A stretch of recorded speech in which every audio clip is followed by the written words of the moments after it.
My grandson helped me reinstall my banking app. A week later, my entire retirement fund, over $200,000, was gone. I sat there staring at the screen, trying to breathe through the silence. They thought I was too old to notice, too slow to fight back. But they forgot who I used to be, and they never expected what I would do next. I asked my grandson Brandon to help me reinstall the banking app on my phone. I had accidentally deleted it while trying to clear space for photos. Nothing serious, just one of those little tech mistakes people my age tend to make. He came over that Saturday afternoon, all smiles and confidence, phone in one hand, and his gaming headphones still hanging around his neck. He didn't even wait for me to explain much. Said something like he'd done this before for his dad. Quick, easy, no problem. I remember watching his fingers move fast across my screen while I sat at the kitchen table with a cup of tea that had gone cold before I noticed. I trusted him. Brandon's 15. Good kid, or so I thought. He still calls me Gran, not Grandma, like the others, and he's the only one in the family who comes around without being asked. That day he told me I looked tired and that my new slippers were cute. It was small, but I felt seen. There's something about moments like that.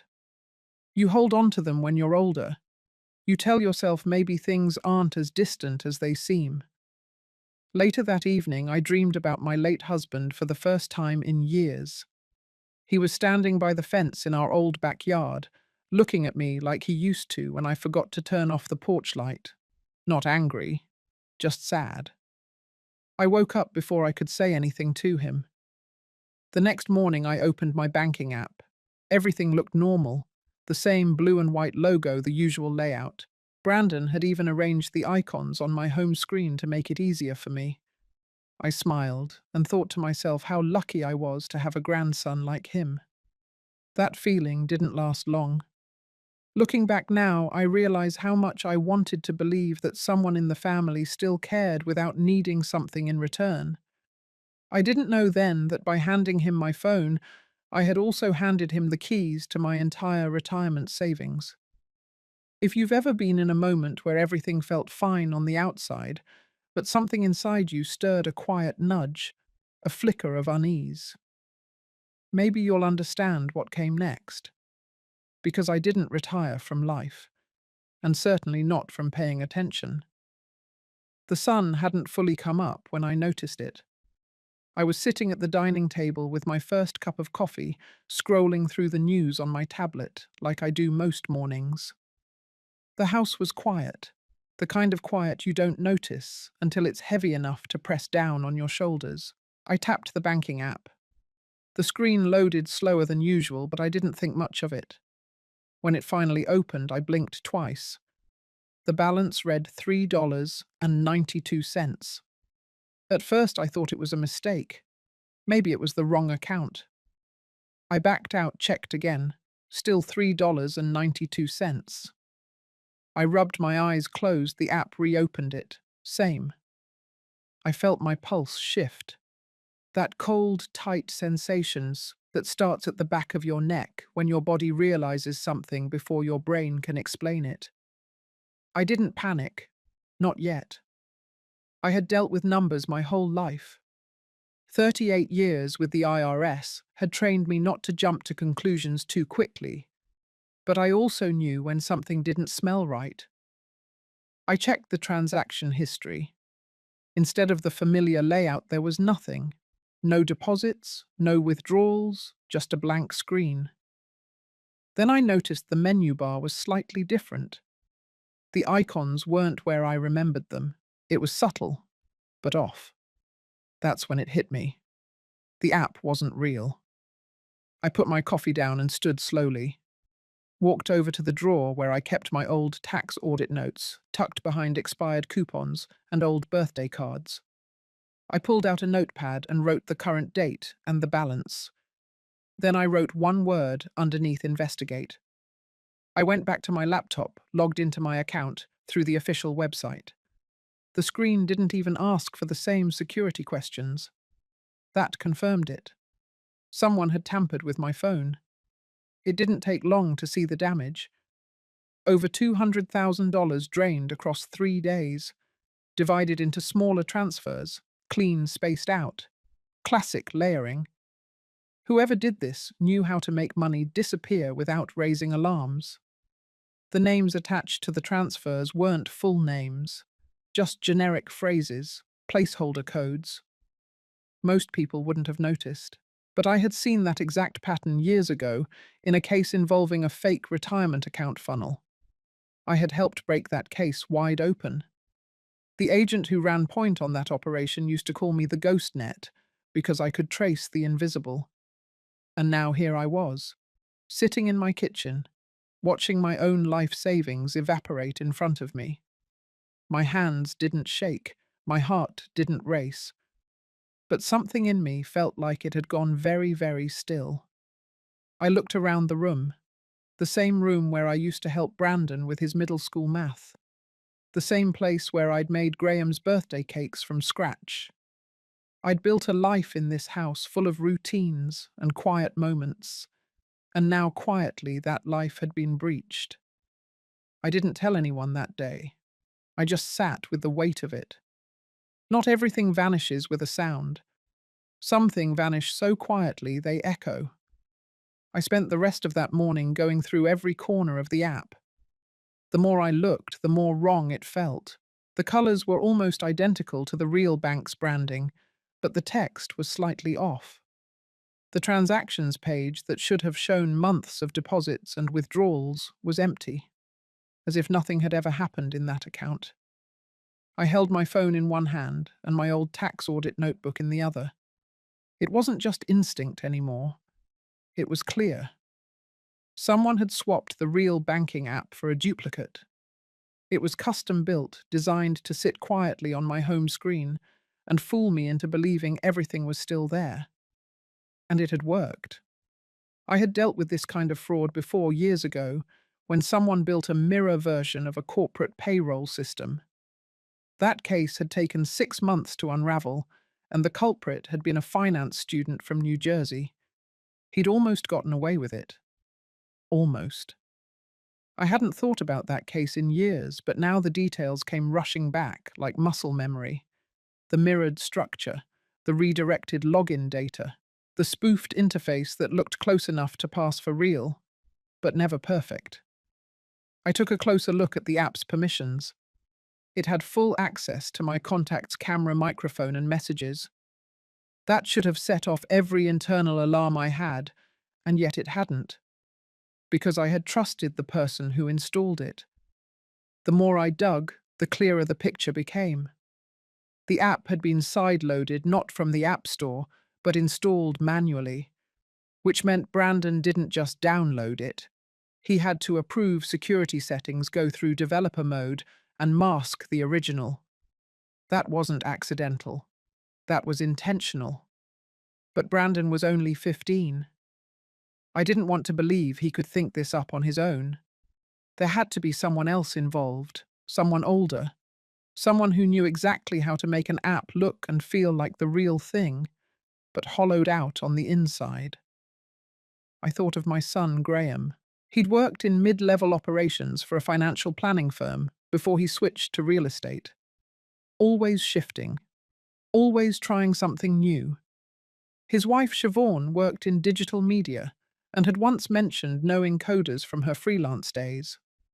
The pieces started to align in uncomfortable ways. A week earlier, Siobhan had joked during Sunday lunch about how the world was moving too fast for retirees to keep up. She said it lightly between bites of salmon and quinoa, but something in her tone had made me tighten my grip on my fork. Graham had laughed, said something about how I'd be fine because I was sharper than most people half my age. Now that memory replayed with a sour aftertaste. I walked to my study and pulled out the printed statement from the last quarterly report. I compared it line by line to the numbers in the app. They didn't match, not even close. My balance had been stable until last week when the transfers began. Every transfer fell between midnight and 4 a.m. The timestamps were precise, like clockwork. I wrote the time blocks down and cross-checked them with my home Wi-Fi usage logs. Years ago, I had set up an automatic system to track which devices connected to the network overnight. At the time, I thought it was for safety. It turned out to be something else entirely. There it was. An unfamiliar device ID, logged into my network 4 nights in a row, same window of time, the same nights the money was taken. I closed the notebook and sat very still. This wasn't a random theft. It wasn't a stranger. It was someone who knew me, someone who counted on my trust, someone who had already stepped into my home and taken something they believed I would never notice. But I had noticed, and I wasn't done. I didn't sleep that night, not because of fear, because my mind wouldn't stop turning.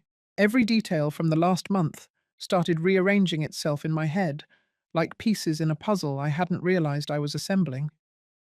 The morning after I discovered the device logs, I drove out to the community library. It was the only place nearby with wired internet and no shared Wi-Fi. I logged into a clean system, opened a private browser window, and began searching for app developers using frameworks that could mirror a banking interface. I found 3 known templates that matched the structure I had seen on my phone. One of them was hosted through a cloud-based testing site. I traced that site's admin access through the DNS record. The address attached to it didn't show much, just a scrambled redirect. But the backup email attached to the recovery page was partially visible. It included part of my daughter-in-law's handle, a combination she used for her Etsy store back in the day. I sat back and stared at the screen. Cold, steady disbelief. Not rage, not even betrayal yet. Just the quiet realization that the person who hugged me every Sunday, who once asked for my cornbread recipe like it was a secret treasure, had a hand in draining my future one quiet transfer at a time. I went home and didn't say a word to anyone. I made dinner like I always did. Roast chicken, potatoes, steamed green beans, just like any other Sunday meal. Graham and Siobhan arrived late with Brandon trailing behind them, glued to his phone. Brandon looked up and gave me a lazy smile. I kept my face soft. I didn't ask where they had been. I didn't ask why they hadn't returned my call 2 days ago. I didn't mention the missing money or the app. I watched. Graham opened a bottle of wine without asking. He had stopped asking about things in my house for a while now. He spoke about his new property deal, how he was closing on a fixer-upper across town. He said it with confidence, a tone I used to find impressive. Now it felt like cheap cologne. Siobhan chimed in with some news about a friend starting a business in mobile finance. She looked at Brandon when she said it. Just briefly. A glance. Not long enough to register for anyone else. I didn't eat much. I just nodded at the right moments, kept my tone pleasant. That's how you survive in rooms full of liars. You make them believe they're winning. When they left, Brandon lingered in the hallway. He said he'd help me move photos off my phone next week if I needed. I nodded. He walked out whistling. That night I opened a new notebook. Not the audit one, a clean one. I wrote down every detail I remembered from dinner, every phrase, every movement, especially the glance. I dated it and placed it inside the folder with the device logs and the app metadata. I needed more than instinct. I needed evidence, real timelines, IP logs, transfer patterns. I had them, but I needed something else now. A pattern of behavior, a motive, a connection that wouldn't just expose what they did, but why they thought they could get away with it. The next day, I drove 2 hours to a retired colleague's home. Marion Fields. She used to handle high-risk audit profiles with me. She had left the IRS to run private financial security cases for elder fraud victims. She greeted me at the door like no time had passed at all. I laid out the basics. No names, no accusations, just the framework. She didn't speak for a full minute. Then she opened her laptop and told me exactly what to do next. I didn't know it yet, But the next 2 weeks would reveal far more than I was ready for. What had started as a single breach would unfold into something deeper. A structure built not just to steal, but to erase me entirely. Quietly, legally, permanently. And I had just begun to dig. The drive back from Marian's house was long and silent. My hands stayed steady on the wheel, but my thoughts moved faster than the road. I replayed every step she had walked me through: the forensic tools, the data pull, the suggestion to start documenting behavior patterns in parallel with the financial trail. Marian had always been methodical, and she still was. She didn't tell me what to feel. She gave me a roadmap. The next day, I took her advice and began capturing screenshots from my online banking account, the legitimate one, through the bank's website, not the app. I printed the records and began building a paper timeline. Each page had handwritten notes, small details I didn't want to forget, like the fact that all major transfers occurred just after 2:14 a.m., or that one of the receiving accounts was routed through a fintech service I didn't recognize.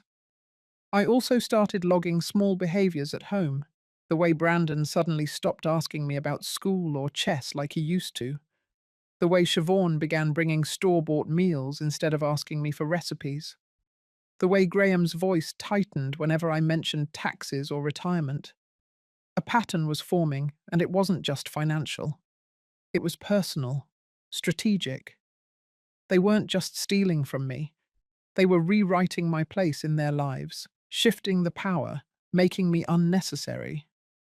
On Thursday, I made an appointment at the bank. Not the branch near my house, but the larger one where I still knew a few names. I asked to speak with someone in fraud detection. The woman who took my case was younger than Brandon, but she listened closely. I gave her printed logs, screenshots, and a thumb drive Marian had helped me prepare. I didn't name anyone, not yet, but she promised to escalate it. When I got home, I saw Graham's car parked outside. He was sitting in the driver's seat, engine off, phone in hand. He looked up when I pulled in. I waved. He didn't. Inside, he said he had stopped by to check on the thermostat. Said Brandon had mentioned I was having trouble with the heat. The house was warm. No issue. Still, he walked straight to the hallway and opened the control panel like it was his own. I watched his movements carefully. He didn't ask to touch anything, didn't explain why he was there. He just acted like he belonged. That night, I changed the locks. On Saturday, Siobhan called. She said she had a surprise for me and asked if I was free next Friday evening. Something about a new restaurant that had opened and how it would be good for the whole family to reconnect. Her voice was bright, too bright, like someone rehearsing lines they didn't believe. I told her I'd think about it. The next day, I went back to Marian's. We reviewed the new documents and ran a trace on the fintech service. One of the accounts used a proxy server, but the recovery email had a prefix tied to a prepaid phone. Marian smiled when she saw it. She had cracked a case like this before. We made a list of everything still missing. Then we built a timeline from the first unauthorized login to the last transfer. The evidence was there. Not just of theft, but of coordination. 3 people. Same household. Same Wi-Fi network. Same timeline. I was no longer just suspicious. I had proof. Quiet, damning proof. The kind that doesn't just accuse, the kind that convicts. I waited until Monday before calling the federal tip line. I spoke slowly, clearly, sticking to the facts. The agent on the other end didn't interrupt once. When I finished, she asked if I had supporting documentation. I told her I did. Printed, organized, verified by a retired federal auditor. She gave me a case number and said I'd be contacted by a cybercrimes investigator within 72 hours. The following day, I received an encrypted email from someone named Agent Doherty. He requested a secure upload of all documents. I followed his instructions, careful with every step. No shortcuts, no assumptions. I double-checked every file before sending. Then I waited. For 3 days, I lived as if nothing had changed. I folded laundry, watered the front porch plants, called a neighbor to ask about a plumbing recommendation. I made eye contact with Brandon when he swung by for cereal. I answered Siobhan's texts with short, polite replies.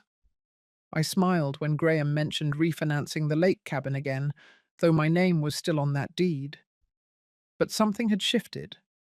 They didn't know what, but they sensed it. Brandon seemed quieter. Siobhan more careful with her words. Graham watched me longer when he thought I wasn't looking. On the fourth morning, Agent Doherty called. He asked a few simple questions, then thanked me. He said the information I had provided would be enough to begin an internal investigation. He advised me not to confront anyone directly, to avoid alerting the subjects prematurely. I assured him I had no intention of doing so. That evening I sat alone in the living room, lights dim, a notebook open on my lap. I wasn't writing anymore, just rereading, rechecking, making sure I hadn't let emotion distort the facts. I had spent my whole life believing that love, when real, was the strongest currency. But what I had now wasn't love. It was quiet manipulation, strategic dependency, and they had all played a role in designing it. I reviewed the list Marion had helped me build. Financial breach, app deception, unauthorized access, intent to defraud, all traceable, all falling under federal jurisdiction. The next step wasn't mine anymore. 2 days later, I received a confirmation email.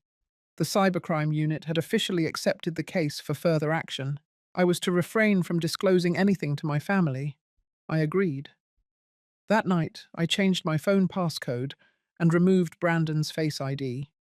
I cancelled 3 recurring payments linked to the joint grocery card Siobhan had set up in my name. I closed the old shared streaming account Graham still used. One by one, I began cutting the invisible threads they had tied to me. Not out of revenge, out of restoration. Because what they had taken wasn't just money. It was my right to feel safe in my own home, to trust the silence in my kitchen, to sit with my thoughts and know they hadn't been filtered through someone else's plan. And now, for the first time in weeks, I slept. Not out of comfort, but out of clarity. On a cool Thursday morning, the doorbell rang just after 9. I opened it to find a man in a grey suit, holding a leather briefcase and wearing a badge clipped to his belt. He introduced himself as Agent Doherty. His presence was calm, deliberate. He asked if we could speak inside. I led him to the dining table. He didn't sit until I did. From his briefcase, he pulled out a folder thicker than I expected. Inside were the documents I had submitted, now marked and tabbed. He also had 3 printed reports, detailed logs of device access, financial transfers, and metadata from the fake banking app. He laid them out carefully. He spoke clearly, like someone used to giving people hard truths in digestible pieces. He confirmed what I already knew. The app on my phone had been custom developed to mimic my bank's real interface. It was loaded onto my phone manually, bypassing the App Store's security checks. The program had a back-end dashboard, hosted anonymously, allowing someone to monitor my balance in real time and schedule withdrawals in small, calculated bursts. He then showed me the origin of those withdrawals. 2 primary recipients. One was a shell account tied to a fintech platform. The other was a secondary transfer account, created under a false name, but linked to a known IP address that belonged to Graham's home office router. I didn't say anything. He flipped to the next page. The secondary account had then rerouted funds into a prepaid investment fund using credentials from a third-party app. That account had only one point of access: Brandon's school-issued tablet. Then came the photos. Captured security stills from the public library's Wi-Fi network logs, where Siobhan had uploaded encrypted documents using her personal login credentials. One of those documents included code for the app's interface, written under an alias later matched to her Etsy store credentials. The case was no longer circumstantial.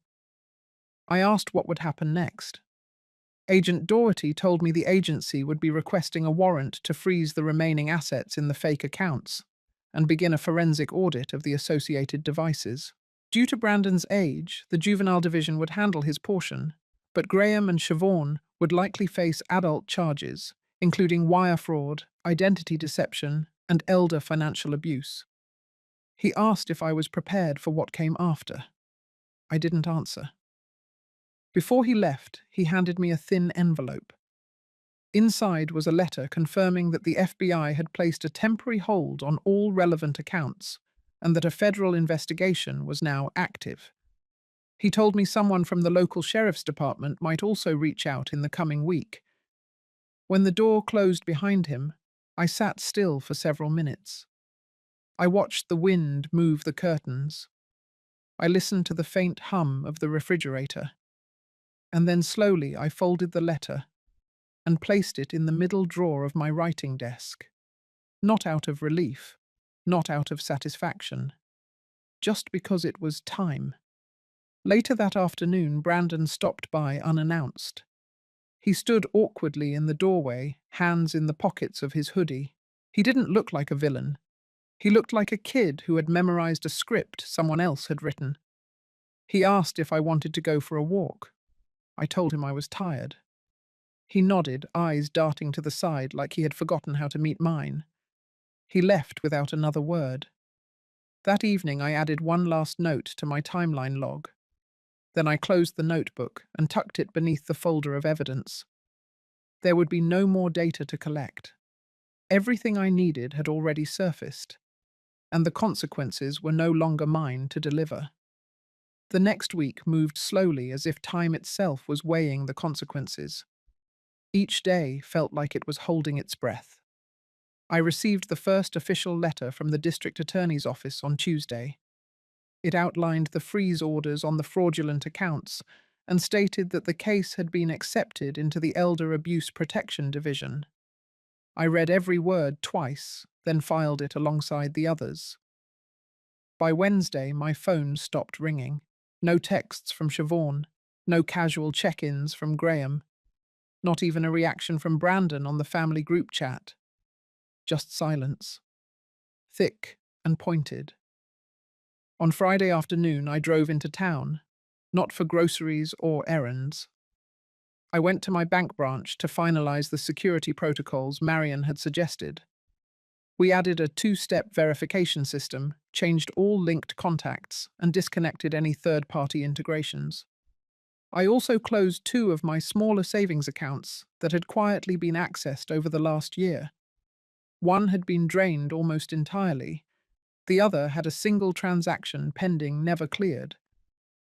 I signed the papers and walked out lighter. When I returned home, I found an envelope taped to my front door. No return address. Just my name in rushed handwriting. Inside was a note. 10 lines from Graham.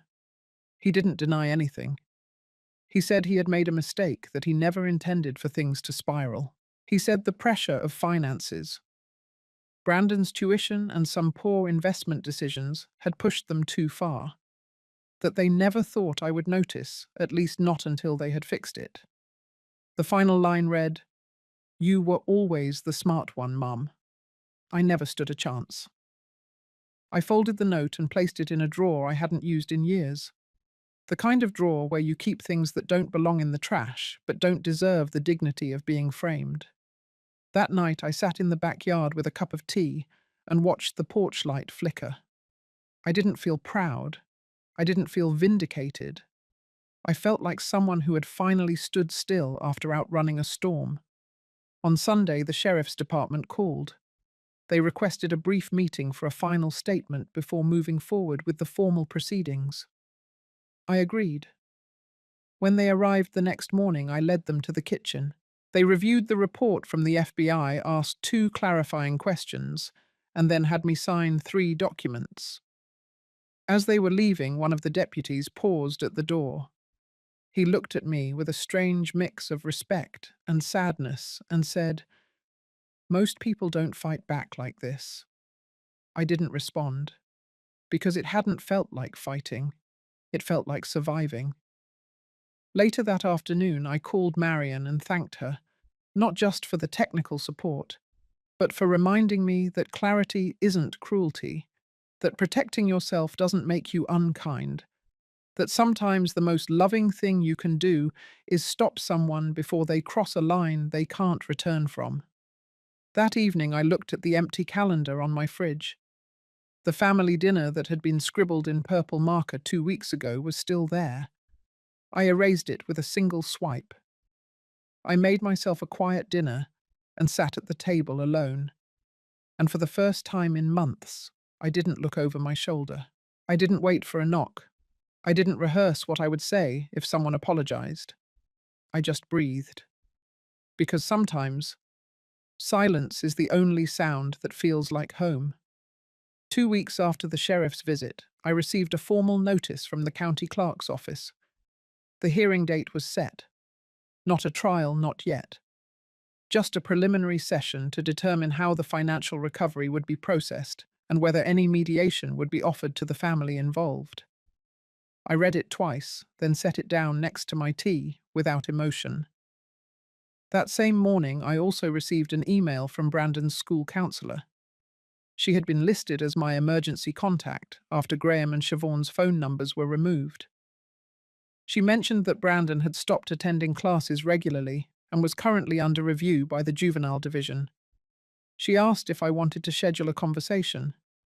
I didn't reply. That evening, I sat down and wrote a letter, not to the court, not to Brandon, but to myself. I needed to understand where I had let myself become small in their presence, where I had chosen to ignore instinct for the sake of family harmony. I wrote plainly, line by line. I acknowledged the hurt. I forgave myself for not seeing it sooner. And then I wrote the next part. I decided I would no longer leave things to be discovered after I was gone. That night I began rewriting my living trust. It took 2 full days. I reviewed everything, every clause, every name, every outdated assumption. I removed Graham and Siobhan as trustees. I removed Brandon entirely. I added a local women's scholarship fund I had once donated to years ago. I added the town's aging support centre. And I named Marion as my emergency financial executor. I drove the papers to my attorney in person. She read through them slowly, then looked up with a quiet nod. She said it was clear, strong, and unchallengeable. She filed the documents that same afternoon. From that moment on, I was no longer reacting to what had happened. I was shaping what would happen next. The following week, I invited 3 women from my community book circle to lunch. Not to talk about what I'd been through, but to begin something new. A small initiative to help seniors learn basic financial tech literacy. Marion agreed to design a basic workshop. I offered to host it monthly in the church rec room. Something shifted that day. Not dramatic, not loud, just the slow return of forward motion. One afternoon, I walked into the small bedroom I hadn't used in years. It used to be Brandon's weekend room. The shelves were still full of board games, science kits, and dusty baseball caps. I took a box from the closet and began packing. Carefully, quietly. No anger in my hands, just clarity. I left the door open after I finished. I wanted to see the empty space, the cleared floor. I wanted to make room for something that hadn't happened yet. That evening, I baked a small apple tart and brought it to Marion's. We didn't talk much. We sat on her porch, watched the light fade, and let the air settle. As I drove home under the early spring sky, I didn't check the rearview mirror as often. There was nothing behind me I hadn't already faced, and everything ahead was finally mine to shape. The morning of the hearing arrived with a grey sky and quiet streets. I parked across from the courthouse and sat in my car for a moment, watching a woman with a cane walk up the steps ahead of me. She moved slow but steady. I waited until she had cleared the doors before stepping out. Inside, everything was sterile. White walls, brown benches, a faint smell of burnt coffee from the machine in the hallway.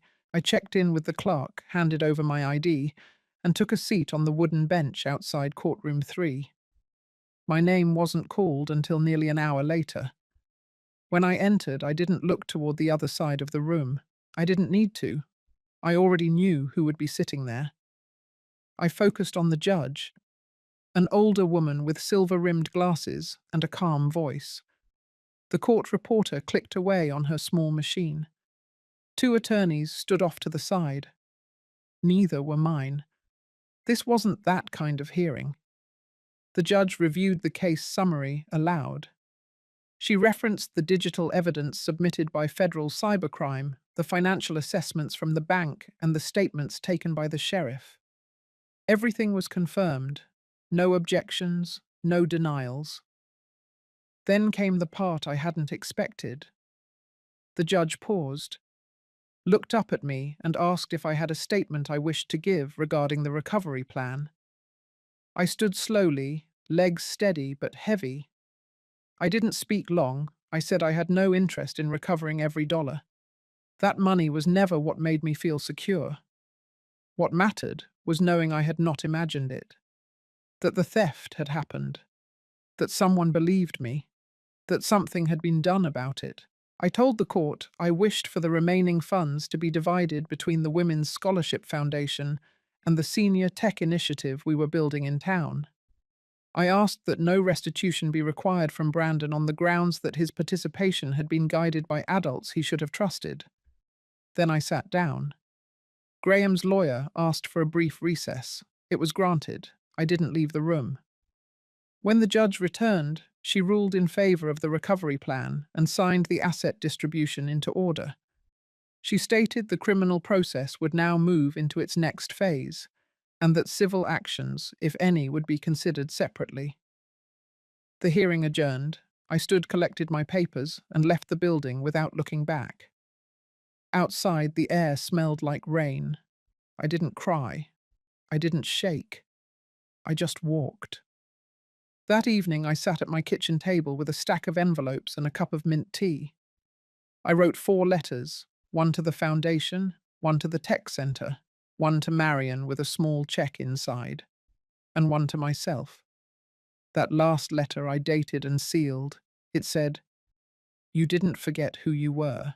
You simply remembered too late. But now you know, and you won't forget again." I tucked it in the back of my recipe drawer between the old family cake cards and my mother's pecan pie instructions. I didn't need anyone else to read it. It was never meant for them. 3 weeks passed after the hearing. The house stayed quiet, the mailbox filled only with bills, newsletters, and the occasional postcard from a friend who still traveled. I made no announcements, no phone calls. I let the stillness wrap around me like a familiar sweater.